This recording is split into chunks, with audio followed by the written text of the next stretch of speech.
Et coucou tout le monde, comment allez-vous ce matin? J'espère que tout le monde va bien. Et bien moi je vous retrouve aujourd'hui encore pour une nouvelle vidéo en Ariège. Là on est au niveau dessous là. Et on va faire une petite rando de 8 km, obligation familiale oblige, j'ai pas beaucoup de temps encore une fois. Et on va faire le tour du pic de l'Aspre. Voilà, ben, c'est parti, je vous amène, on y va.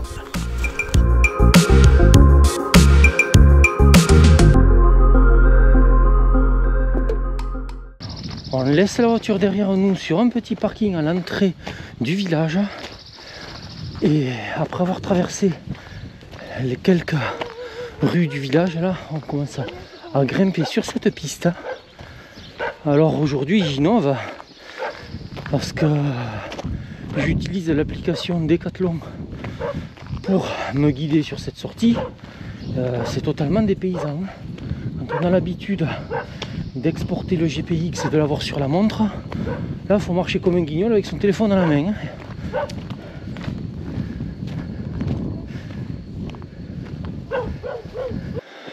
Toujours dans la montée du début, là ça s'accélère. Et à froid c'est rude. Là on a un joli petit mur avec plein de cailloux.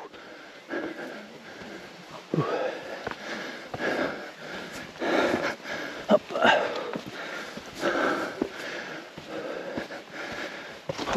Punaise, ça glisse. Les cailloux sont humides. Ah ben ça y est, le bout. Et qu'est-ce qu'on trouve au bout? Un banc. Wow. Allez ben, on va lever une couche là. Il fait chaud bizarrement. Allez, on vient de repartir, on a quitté le banc après s'être enlevé les caouets. Et là finalement, ça continue à monter. Et assez violemment en plus. Là niveau météo, c'est vraiment mi-figue, mi-raisin. Il faisait 13 degrés au thermomètre, mais il y a un léger vent qui fait que ça fait très frais. Oh. Allez, on termine une autre petite montée. Et là, regardez, on arrive de nouveau. Je m'arrête dans la montée. Et là, il y a un trou entre les arbres. Je vous fais voir un peu le paysage. Vous voyez, les nuages sont assez bas. Allez, on continue à grimper. Visiblement, toute la montée va se prendre dès le début. Donc en gros 400 mètres de D+.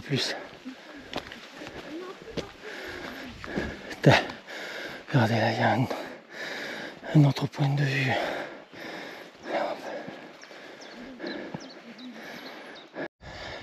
Allez, je vous reprends dans la montée. Regardez un peu ce paysage qu'on a là.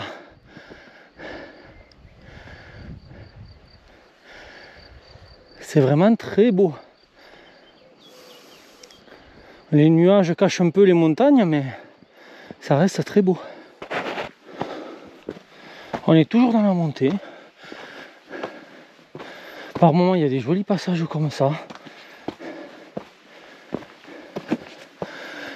Là, par chance, le chemin est bien balisé.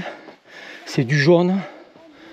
Donc, je vous cache pas que là, garder le téléphone à la main tout le temps, c'est pas possible. Surtout qu'aujourd'hui j'ai pas les bâtons, mais quand je les ai, je fais comment? À part acheter un bracelet pour téléphone là. Enfin, bref, c'est pas pratique, je trouve. Sans exporter le GPX, ça perd son intérêt. Waouh! Regardez ça. Attendez, je m'avance un peu. Là, regardez.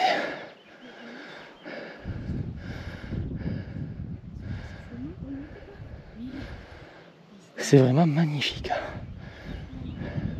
On est toujours sur ce sentier. Maintenant, il est rentré en plein dans la forêt. Regardez autour de nous. Là, il y a des panneaux. Alors, qu'est-ce qu'ils nous disent? Pic de l'Aspre. 30 minutes, il en reste 1 km. Voilà, et nous on vient de Carébat, commune de Soula. Allez, nouveau changement de direction.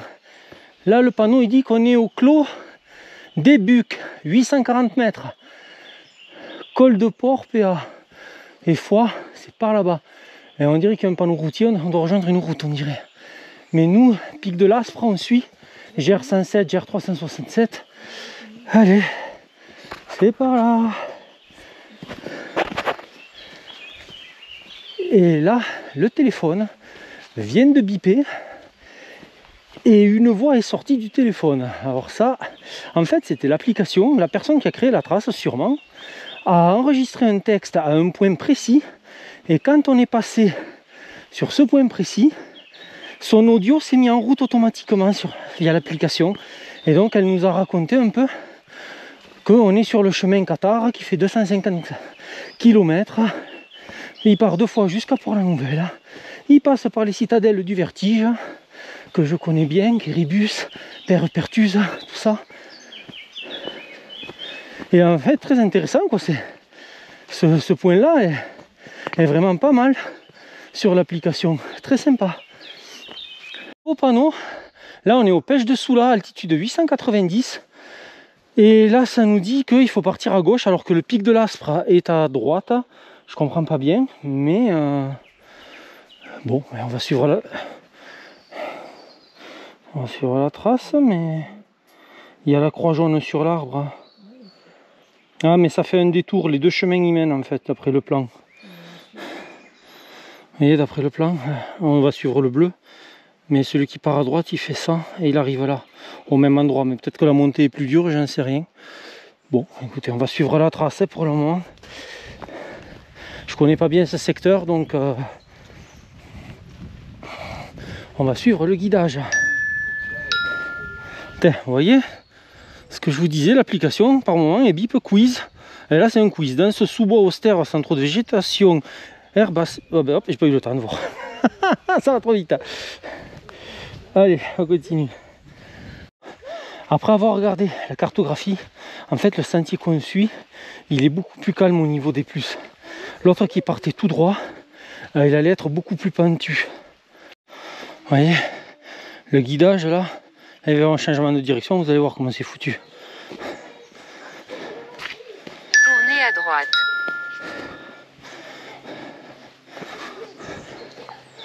Voilà. Il y a une photo qui nous indique vraiment la direction. Je vais vous laisser un petit moment de répit avec le téléphone pour que vous vous imprégniez de cette année. Vous voyez le genre d'audio qui pop quand on passe sur le point là, vous voyez le rond vert, si je rappuie dessus, normalement c'est censé faire popper tout à l'heure. Bref, c'est pas trop au point on dirait. Tout droit. Bon, c'est tout droit, hein. On continue à suivre le tracé, toujours en sous-bois. Il n'y a rien de visible en panorama, je parle. Non, la forêt en soi-même, elle est très belle. Donc en fait, j'ai bien regardé, on a fait une pause là, j'ai bien regardé la carte. Et en fait, cette rando ne nous fait pas monter au pic de l'Aspre. En fait, elle nous fait contourner le pic. Donc on tourne tout autour. Et même si on avait suivi le chemin à l'intersection qui disait pic de l'Aspre, en fait, il passait dessous. Donc il n'y a pas de sentier qui a l'air d'y aller directement au pic, d'après la carto. Là, la piste s'est mise à descendre très fort. Il faut faire très attention parce que les pierres sont très glissantes. Mais sinon, ça se passe bien. Vous voyez le chemin devant, il descend vraiment pas mal du tout. Donc pour le moment, on est toujours en forêt. On n'a pas eu de vrai point de vue, à part un peu au début. Vous voyez le genre de choses qui pop. Et là, vous avez l'audio après. Au XIIe siècle, le sud-ouest de la France est une région bien différente de celle du nord de l'Elbe. On y parle une langue distincte, la langue d'oc et non d'oï, et une civilisation brillante et raffinée s'y épanouit.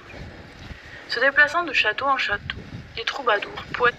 Bon voilà, je vous passe ça dure près de 2 minutes, hein, mais enfin vous voyez, c'est vraiment sympa ce truc là, on l'a pas sur Visorando ça.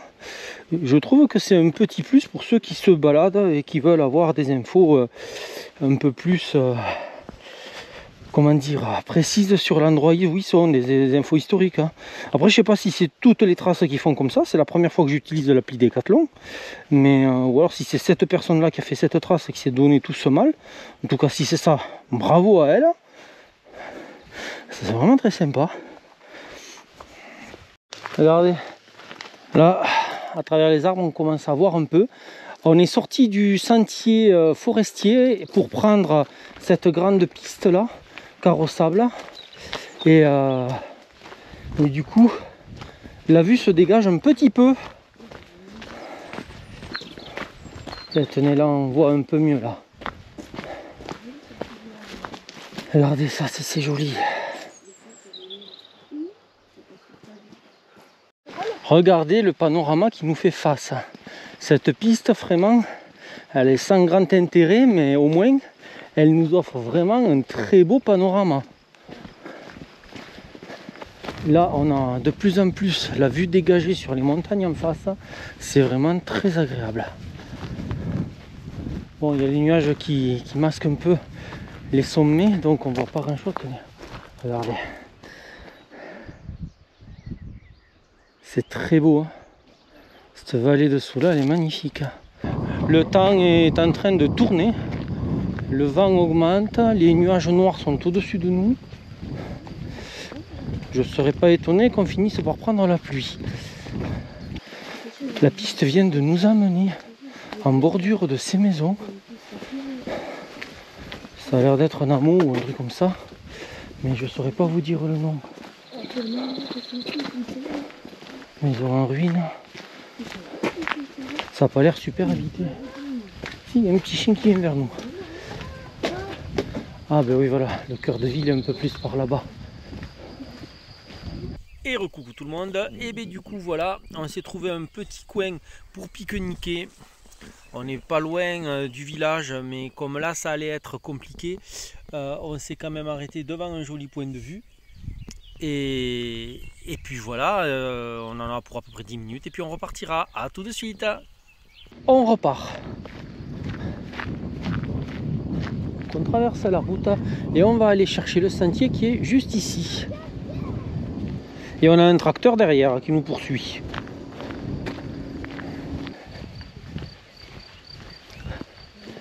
Et là, il nous reste à peu près... d'après l'application, 10% de la rando à faire, donc on est bientôt arrivé. Ça se trouve, les maisons qu'il y a là-bas, notre voiture, elle est après. Donc depuis qu'on a quitté la forêt, on reste quand même avec un très joli panorama, comme vous pouvez voir. Mais les nuages étant très bas, eh bien, ils cachent pas mal de sommets en fait. Là, on vient de récupérer cette route qui va nous ramener jusqu'à la voiture. Je vous montre un petit coup de paysage. Allez, moi, vu qu'on est presque arrivé, eh bien, je vous retrouve à la voiture pour vous faire le compte rendu de rando. Et recoucou tout le monde, et bien voilà, on est arrivé à la voiture et là on est reparti à la Vlanée et je vous fais la vidéo maintenant. Alors que vous dire, très joli rando, les trois quarts en sous-bois, une partie bien déboisée avec un joli point de vue. Bon, on n'a pas eu une super météo parce que bon voilà, le plafond était bas comme on dit chez nous, c'est-à-dire que les nuages cachaient pas mal de montagnes, mais sans ça je pense que c'est une très belle rando à faire en été parce que les trois quarts de la rando en sous-bois avec la fraîcheur de la forêt, c'est vraiment génial. Voilà, et bien que vous dire de plus? Bon, pas grand chose, c'est principalement de la piste, donc assez large, donc aucune difficulté, largement faisable en famille. Voilà, quant à moi, je remercie comme toujours tous ceux qui s'abonnent, qui laissent des pouces bleus, qui commentent, merci à tous. Et puis je vous retrouve la semaine prochaine pour une nouvelle vidéo. À bientôt, bye bye.